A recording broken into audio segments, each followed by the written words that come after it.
Hello and welcome dear student, मैं Manish Sharma math के इस लेक्चर में आप सभी का स्वागत करता हूं। बच्चों, आज आपके इम्प्रॉपर इंटीग्रल का लेक्चर नंबर 2। तो बच्चों, यदि आपको याद हो तो जो प्रीवियस लेक्चर था उसके अंदर मैंने आपको जो इंटीग्रल होता है भाई वो इम्प्रॉपर किन किन कंडीशन में होगा वो सारी बातें पे हमने चर्चा की। इसके अलावा कोई भी इम्प्रॉपर इंटीग्रल है उसकी कन्वर्जेंसी क्या होगी उसके ऊपर चर्चा की, और उससे रिलेटेड हमने एक टेस्ट देखा था जिसे हमने नाम दिया था कंपैरिजन टेस्ट।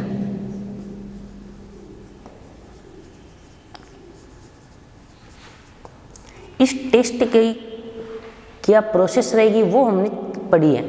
हाँ, लेकिन एक बार आज मैंने आपको कहा था भी आज का जो हमारा कंप्लीट लेक्चर है वो क्वेश्चन के ऊपर बेस्ड रहेगा जो कि कंपैरिजन टेस्ट से रिलेटेड है। हाँ, लेकिन एक बार उसके ऊपर चर्चा दोबारा कर लेते हैं कि मान लीजिए आपको कोई इम्प्रॉपर इंटीग्रल दिए ऐसा, ठीक है। ये इम्प्रॉपर इंटीग्रल किन किन केस में हो सकता है वो मैंने आपको बताया था भाई। यदि ए या बी में से कोई एक इन्फिनिटी हो जाए या शायद दोनों हो जाए, या ए और बी के ऊपर आपका फंक्शन इन्फिनिटी हो जाए, या इस इंटरवल में कहीं बीच में, जैसे फॉर एग्जांपल ये 1/x होता या -1 से +1 होता, तो इस इंटरवल में 0 आएगा और 0 के ऊपर ये इन्फिनिटी होता है। इन सब केस में जो आपके इंटीग्रल है वो इम्प्रॉपर होगा। हाँ, लेकिन इसकी कन्वर्जेंसी चेक करने के लिए क्या करेंगे, तो मैंने आपको बताया था दो केस करते हूँ। नंबर 1, सबसे पहले मैं कुछ ऐसा मान पता करता हूँ जिसके लिए कुछ ये ऐसा लिखा जा सके।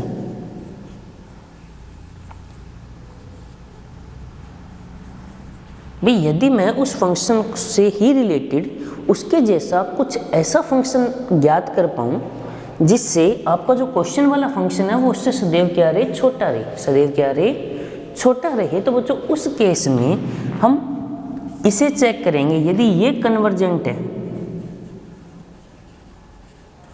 तो ये अपने आप कन्वर्जेंट नहीं हो जाएगा क्या? कैसे? क्योंकि देखो, यदि ये कन्वर्जेंट होने का मतलब हो गया कि जब मैं इसे सॉल्व करूंगा तो ये मेरे पास कोई ना कोई फाइनाइट वैल्यू लेकर आएगा। ये मेरे पास है कोई ना कोई फाइनाइट वैल्यू लेकर आएगा, और ये इससे छोटा है तो बच्चों खुद सोचो भी ये अपने आप फाइनाइट वैल्यू होगी या नहीं होगी। बस समझ आई? तो या तो ये केस बन सकता है। सेकंड केस हम क्या बनाने की कोशिश करते हैं भाई, हम ये यदि पता कर पाए कि जो fx है हमारा वो किसी फंक्शन से सदैव ग्रेटर इक्वल हो, तो यदि इस केस में ये डाइवर्जेंट है तो ये अपने आप क्या हो जाएगा, डाइवर्जेंट हो जाएगा। बात समझ आ गई? तो जो ये आपका कंपैरिजन टेस्ट है, और आज का जो हमारा कंप्लीट लेक्चर है वो आपका इसी के क्वेश्चन के ऊपर बेस्ड रहेगा। तो आइए स्टार्ट करते हैं और कुछ क्वेश्चंस के थ्रू इम्प्रॉपर इंटीग्रल की कन्वर्जेंसी को समझने का प्रयास करते हैं।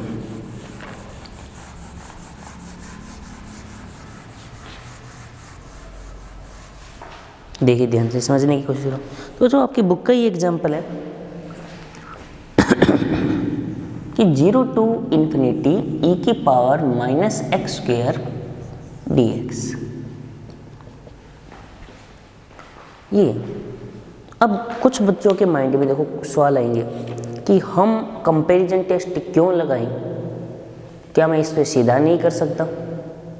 भाई क्या मैं इसको सीधा सोल्व नहीं कर सकता? ये आपके माइंड में हो सकता है, ऐसा क्वेश्चन बन सकता है। भाई कोई बच्चा ऐसा होगा जो इसे सीधा सोल्व करने की सोचेगा, तो बच्चों पहले ये बताओ कि इसका इंटीग्रेशन सीधा होगा कैसे? भाई जो आपने 12th लेवल तक के इंटीग्रेशन पढ़े या फर्स्ट ईयर में जो आपने पढ़े बीटा गामा फंक्शन, उनमें से किसी के अकॉर्डिंग कर लो, ये क्वेश्चन थोड़ा सा टफ हो जाएगा। इसका इंटीग्रेशन ये नहीं किया नहीं जा सकता कि हम इसका इंटीग्रेशन कर सकते हैं, लेकिन कुछ ना कुछ प्रॉब्लम क्रिएट हो जाएगी, टाइम लग जाएगा, डिफिकल्टी हो जाएगी। तो एक खुद सोचो, एक बार लिमिट को भूल जाते हैं, एक बार लिमिट को मैं भूल जाता हूँ, मैं सिर्फ इंटीग्रेशन के ऊपर फोकस करता हूँ। तो e⁻⁻x², इसका आपको इंटीग्रेशन करना है। इसका बच्चों ये नहीं कि इंटीग्रेशन नहीं होता, कभी फ्री टाइम में आपको इंटीग्रेशन भी समझेंगे इस तरीके के फंक्शंस का क्या होता है, स्पेशली फेमन टेक्निक होती है उसके थ्रू किया जाएगा इनको। हाँ, लेकिन एक बार हम सिर्फ नॉर्मली इस इंटीग्रेशन को समझना चाहें तो e की पावर माइनस एक्स स्क्वायर का कोई बच्चा सीधा ये मत कर देना कि e की पावर x का इंटीग्रेशन तो e की पावर x होता है। लेकिन बच्चों यहाँ पे पावर देखो x स्क्वायर है, डिफ्रेंशिएशन नहीं है। हाँ, डिफ्रेंशिएशन में चलता है काम, क्योंकि उसमें जो भी वेरिएबल हो कोई दिक्कत नहीं है, लेकिन यहाँ पे नहीं होगा।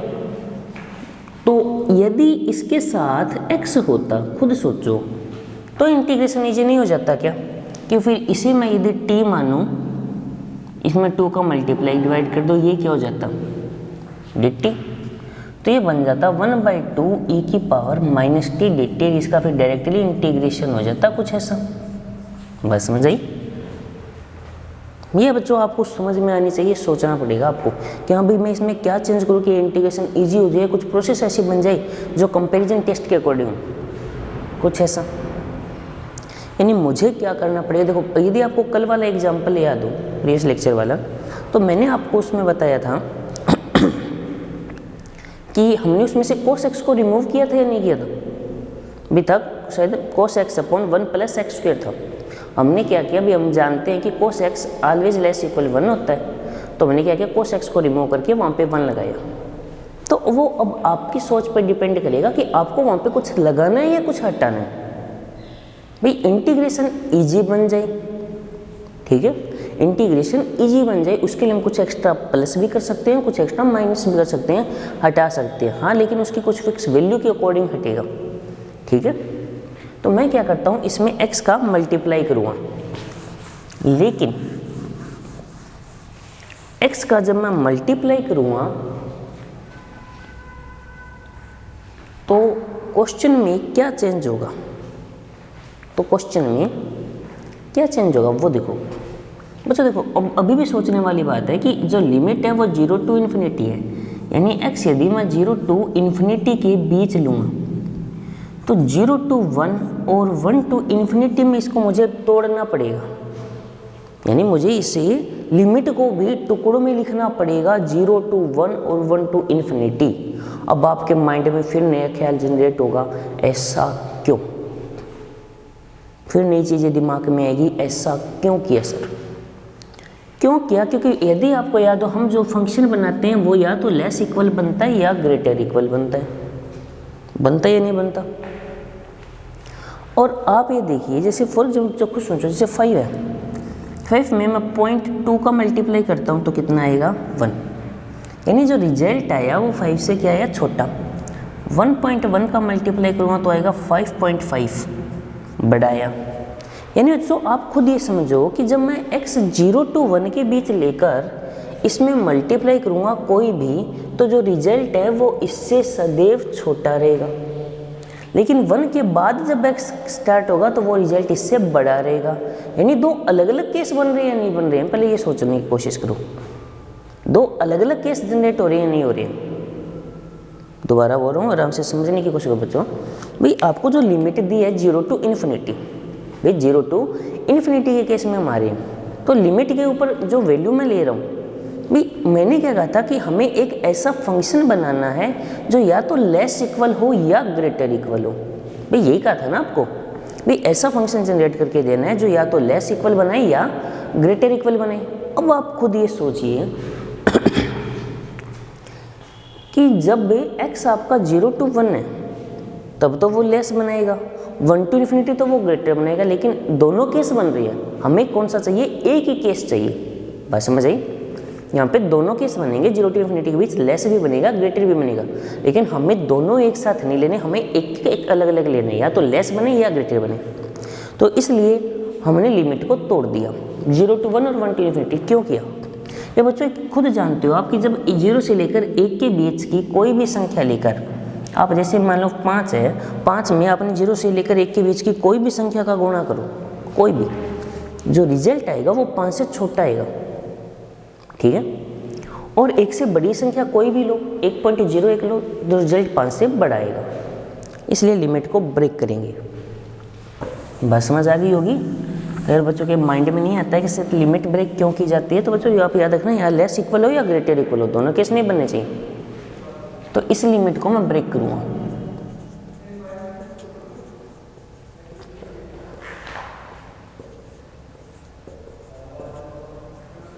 इसे बच्चों मैं I1 मानता हूँ और इसे मैं क्या मानता हूँ, I2 मानता हूँ। ठीक है, एक को मैं I1 मानूंगा और एक को क्या मानूंगा बच्चों, I2 मानूंगा। ठीक है, तो अब आप देखिए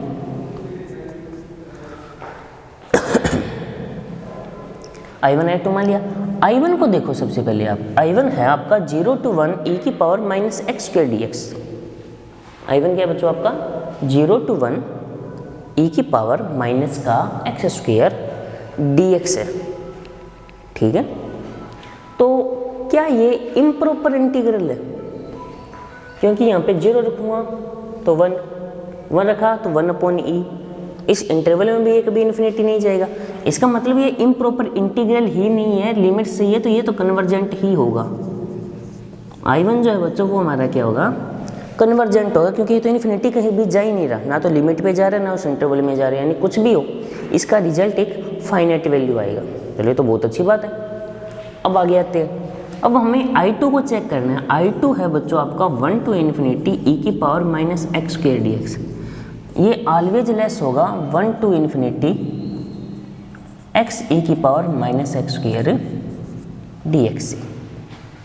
क्यों होगा उसका रीजन आप जानते ही हो, क्योंकि 1 to इन्फिनिटी के बीच x है और एक से बड़ी संख्या जब आप मल्टीप्लाई करोगे तो वो रिजल्ट है वो उससे बढ़ाएगा। क्यों किया, क्योंकि इससे इंटीग्रेशन ईजी होगा, इसकी तुलना में ये इंटीग्रेशन ईजी है, बड़ा जरूर है लेकिन ईजी है। तो इसे लेके चलते हैं 1 to इन्फिनिटी एक्स e की power minus x square D x. मैं एक काम करता हूँ 2 से मल्टीप्लाई डिवाइड कर देता हूँ। तो यदि मैं यहाँ पे X square equal to T लूँ तो 2x dx इक्वल टू मेरे पास आ जाएगा dt। लिमिट भी चेंज होगी लेकिन लिमिट यही रहेगी कि 1 का स्क्वायर 1 होता है, इन्फिनिटी का स्क्वायर इन्फिनिटी e की पावर माइनस टी dt। तो यह 1/2 माइनस का e की पावर माइनस टी, तो अपर लिमिट e की power minus infinity minus e की पावर माइनस 1, तो ये तो 0 हो जाएगा। तो माइनस माइनस प्लस 1/2e, ये एक फाइनाइट वैल्यू है। ये बच्चों कौन सी वैल्यू है, फाइनाइट वैल्यू है। तो यदि ये फाइनाइट है तो I2 भी क्या होगा, I2 इसको मैं कंप्लीट आई मानता हूँ, I2 क्या हो जाएगा, कन्वर्जेंट हो जाएगा। यदि आपका I2 कन्वर्जेंट है, I1 कन्वर्जेंट है, तो दोनों का योग यानी I equal to I1 plus I2, ये दोनों कन्वर्जेंट है तो इनका योग भी फाइनाइट होगा, यानी ये भी क्या हो जाएगा, कन्वर्जेंट हो जाएगा। यानी जो आपका क्वेश्चन में जो दिया गया मान है वो क्या होगा, ये कन्वर्जेंट होगा। ठीक है बच्चों, तो आराम से इसको एक बार देखो, कोई डाउट है पूछो, मैं एक बार हट जाता हूँ, आराम से समझने की कोशिश करो।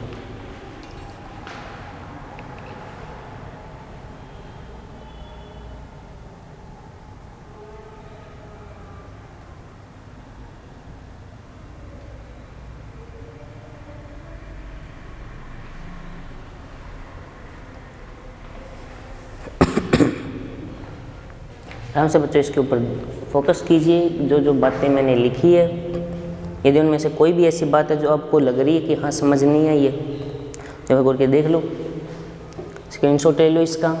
हाँ बाकी सोल्व करके दिया हुआ जरूर है बुक में, लेकिन यदि किसी बच्चे को कोई भी तरीके का कन्फ्यूजन है, भाई लिमिट क्यों ब्रेक की, स्टूडेंट सबसे पहले ये आपको समझ आना चाहिए, क्योंकि जो लिमिट ब्रेक का कंसेप्ट है वो समझ आना बहुत ज़्यादा ज़रूरी है। कई बार बच्चों के दिमाग में नहीं आता कि लिमिट ब्रेक क्यों की है, क्योंकि बच्चों आपको मैं क्लियर बता चुका हूँ, हमें ऐसे फंक्शंस चाहिए, हमें ऐसे फंक्शंस चाहिए जहाँ पे क्लियरली हमें ये पता चले ये लेस है या ग्रेटर है, दोनों कंडीशन नहीं बननी चाहिए, इसलिए मैंने इसको ब्रेक किया। आप कहोगे सर इसकी कन्वर्जेंसी चेक नहीं की, क्योंकि बच्चों ये इम्प्रॉपर है ही नहीं, इम्प्रॉपर है ही नहीं, क्योंकि लिमिट फंक्शन कुछ ऐसी वैल्यू इन्फिनिटी कहीं नहीं बनाएगा, यानी कन्वर्जेंट ही होगा। भाई ये तो नहीं पता मुझे इसकी वैल्यू क्या आएगी, अभी वो तो सोल्व करने के बाद पता चलेगी।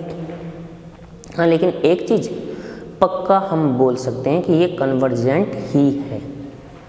ठीक है, हाँ तो जहाँ पे शक हो, जहाँ इम्प्रॉपर हो, आपको उनको कन्वर्जेंसी चेक करनी है। तो इसकी चेक करने के लिए हमने एक नया फंक्शन डिफाइन किया जिससे ये सदैव छोटा या बराबर रहेगा।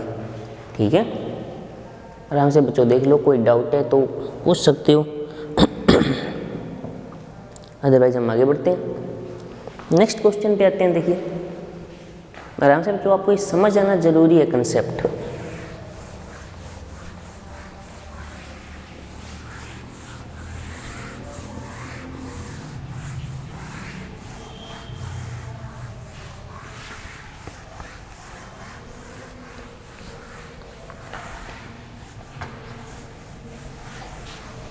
देखिए नेक्स्ट क्वेश्चन देखते हैं। क्वेश्चन में दिया गया है स्टूडेंट की लिमिट है 2 to इन्फिनिटी,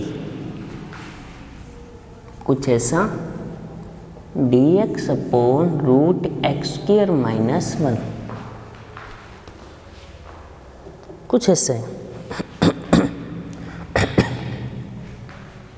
अब बच्चों आपको क्या करना है, इसकी सॉल्यूशन करना है, चेक करनी है लिमिट वगैरह सब इम्प्रॉपर है या नहीं। प्लेस देखो इम्प्रॉपर है, इम्प्रॉपर तो ये है, दिखाई दे रहा है पहले, क्योंकि लिमिट में ही इन्फिनिटी आ गया, बाकी तो चेक करने की जरूरत ही नहीं है मुझे। तो जो अब आप सोचो, देखो कुछ स्टूडेंट सीधा इसको सोल्व करने की कोशिश करेंगे, कुछ स्टूडेंट है सीधा इसको सोल्व करने की कोशिश करेंगे, कोशिश करना भी जायज़ है क्योंकि इसका डायरेक्ट सॉल्यूशन होता है log x plus root X square minus 1। लेकिन जब आप लिमिट रखोगे कंसेप्ट थोड़ा बदल जाएगा, बदलेगा नहीं बदलेगा। लेकिन मैंने आपको ये कहा था हमें थोड़ा सा सही तरीके से बढ़ना है, क्लियर हुई बात। तो देखो वैसे तो बच्चों देखो एक तो सीधा तरीका है, मैं आपको सीधा ही बता देता हूँ, इसका इंटीग्रेशन क्या होगा, लो लिमिट है 2 से इन्फिनिटी, तो इन्फिनिटी रखोगे तो ये इन्फिनिटी बनना है, यानी क्लियरली आपको दिखाई दे रहा है कि ये अपसारी है, ठीक है। यदि कोई स्टूडेंट को डायरेक्टली बात समझ नहीं आ रही है, भाई कंपैरिजन टेस्ट अप्लाई नहीं करना आ रहा है, तो बेटा कुछ ज़रूरी नहीं है, आप डायरेक्टली उसको इंटीग्रेट कर सकते हो, ठीक है। इसको जब मैं डायरेक्टली इंटीग्रेट करूँगा तो ये रिजल्ट आएगा, लिमिट रखूँगा तो इन्फिनिटी बनेगा, यानी ये क्लियरली दिखाई दे रहा है मुझे। लेकिन अब बात ये आती है कंपैरिजन टेस्ट यदि अप्लाई करना चाहें तो बेटा खुद सोचो, भाई 1/2 ग्रेटर होता है या 1/3? 1/2 ग्रेटर होता है, जानते हैं ना। यानी कहने का अर्थ क्या हो गया, यदि नीचे वाली संख्या छोटी हो तो रिजल्ट बड़ा होगा, क्लियर है। नीचे वाली जैसे जैसे बढ़ती जाएगी वो क्या होती जाएगी, छोटी। तो अब देखो मैं कुछ जो लिख रहा हूँ बच्चों, एक बार इसको समझने की कोशिश करो। मैं 1/x स्क्वायर माइनस 1, यदि 1 हटा दूँ तो ये छोटी संख्या है, ये छोटी संख्या होने का मतलब ये इससे बड़ी हो जाएगी या नहीं हो जाएगी अपने आप, हाँ या ना। बात समझ आई। एक्स स्क्वायर का मान जैसे मान लो आप 5 मान लो एक बार एक्स स्क्वायर का, तो यहाँ पे क्या आएगा, एक्स स्क्वायर का मान यदि मैं 5 मान लूँ तो 5 माइनस 1 कितना आएगा, 4, यानी 1/2 बनेगा। यहाँ पे 1/√5, यानी ये संख्या बड़ी है नीचे वाली, तो वो अपने आप बड़ी हो जाएगी। बस समझ आ गई क्यों, क्योंकि इससे इंटीग्रेशन बहुत ज़्यादा इजी होगा। यानी इसको मैं क्या लिख सकता हूँ, 1/x। तो यहाँ से मेरे पास जो क्वेश्चन बनेगा वो कुछ ऐसा नहीं बन जाएगा क्या कि dx upon root X square minus 1 is always greater than, equal होगा ही नहीं, ग्रेटर ही होगा, 2 to इन्फिनिटी 1/x dx। इसका इंटीग्रेशन क्या होगा, log of mod x, limit हो जाएगी 2 से इन्फिनिटी, तो हो जाएगा log इन्फिनिटी माइनस log 2। तो ये इन्फिनिटी माइनस ये कुछ भी हो जाए इन्फिनिटी रहेगा। यदि ये इन्फिनिटी है यानी इसका मतलब ये क्या हो जाएगा, अपसारी, यानी ये क्या हो जाएगा, डाइवर्जेंट। ये डाइवर्जेंट है, ये इन्फिनिटी है तो ये तो इससे बड़ा है, तो ये तो अपने आप डाइवर्जेंट हो गया ना, इन्फिनिटी हो जाएगा। ये लीजिए ये आपका कंपैरिजन टेस्ट अप्लाई कर दिया। आराम से देखो, कोई डाउट है बताओ। और बच्चों ये तो मेरे बहुत सिंपल क्वेश्चन है, बात समझ आई नहीं। यानी ज़रूरी नहीं है कि आप टेस्ट से ही करो, हाँ अगर पेपर में नाम आ जाता है, मैं आपको जो कह रहा हूँ वो ध्यान से सुनो। यदि एग्जाम में ऐसा क्वेश्चन आ जाता है भाई आपको नाम देकर ये पूछ लिया जाए कि भाई कन्वर्जेंट है डाइवर्जेंट, तब तो बच्चों देखो प्रॉब्लम क्रिएट हो जाती है, क्यों, फिर तो आपको वो टेस्ट अप्लाई करना पड़ेगा। तो इस तरीके इसलिए क्वेश्चन इस मेथड से कराया है। हाँ, कोई स्टूडेंट यदि सीधा आ जाता है कि भी कन्वर्जेंसी या डाइवर्जेंसी चेक करो, तब कोई दिक्कत वाली बात नहीं है। यदि इसका सीधा इंटीग्रेशन जानते हो तो सीधा कर लो, कोई दिक्कत नहीं है। सीधा इंटीग्रेशन आप फॉर्मूला आपको बता दिया।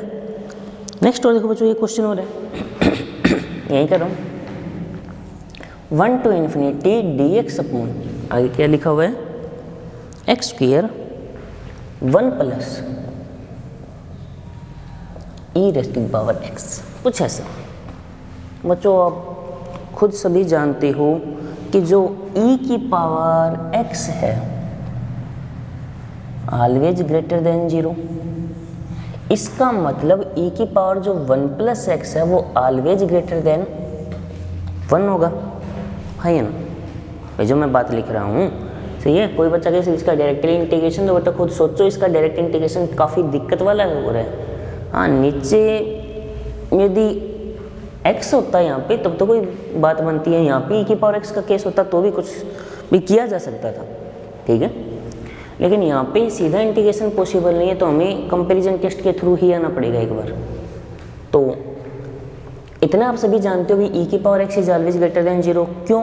क्योंकि e एक पॉजिटिव क्वांटिटी है, और पॉजिटिव नंबर की बेटा कोई भी पावर हो वो हमेशा एक पॉजिटिव रिजल्ट ही हमें देगा, ठीक है। वो हमेशा एक पॉजिटिव रिजल्ट ही हमें देता है। और फिर यदि मैं 1 इसमें ऐड करूँगा किसी पॉजिटिव क्वांटिटी में, तो वो पॉजिटिव 1 इससे ग्रेटर ही रहा ना, छोटा थोड़ी ना होगा। तो ये ऑलवेज ग्रेटर देन 1 होगा, ठीक है।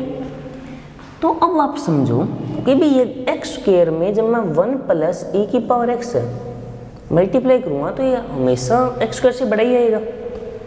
1 के डिवाइड में लूँगा तो ये कुछ उल्टा हो जाएगा केस, आज वेल लेस देन, ठीक है। क्योंकि जो बड़ी संख्या नीचे आती है तो वो छोटी हो जाएगी। तो अभी मैं किसकी कन्वर्जेंस चेक करूँ, यानी मैं इसको ऐसा लिख सकता हूँ 1 to infinity X square 1 plus E की power X is always less than 1 to infinity dx upon, इसका इंटीग्रेशन क्या होगा, माइनस का 1 अपॉन एक्स, 1 to infinity क्या आएगा, 1 अपॉन इन्फिनिटी माइनस 1 अपॉन 1, तो ये 1 आ जाएगा क्योंकि ये तो 0, और ये फाइनाइट वैल्यू 1 जो है तो ये इससे छोटा है, तो ये अपने आप क्या हो जाएगा, सॉरी कन्वर्जेंट होगा, ये हो जाएगा बच्चों कन्वर्जेंट। तो अब बताइए आपको जो कंपैरिजन टेस्ट है वो अप्लाई करना समझ आया या नहीं आया?